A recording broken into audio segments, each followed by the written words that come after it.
Alam mo, Nancy, dati kinakatakutan ko lang yung mga taong buhay. Pero ngayon parang pinaglalaroan ako ng kaluluwa. Hoy, wala tayong magagawa. Ganyan talaga ang buhay sa sementeryo. Pero alam mo, Nancy, sa totoo lang, naalala ko lang itong mga bata. Ano ba ibig mo sabihin? Hindi ako, kinalakayan ko yung ganitong buhay. Itong mga batang to, marami pang pwedeng puntahan yan. Bala ko nga, iuwi mo na siya sa probinsya, sa magulang mo para alagaan. Magkakahiwa-hiwalay tayo. Hindi naman ako papayag niyan. Hindi sa ganun, Nancy. Sa akin, option lang naman. Kung gusto mo lang naman, ikaw pa rin naman yung magiging in charge na ina. So, wala kang dapat iaalala.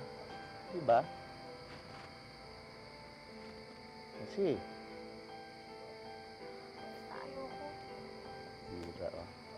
Sige na, mabuti pa matulog ka na. Baby, tulog na ha. Tulog na ako. Pahinga ka na.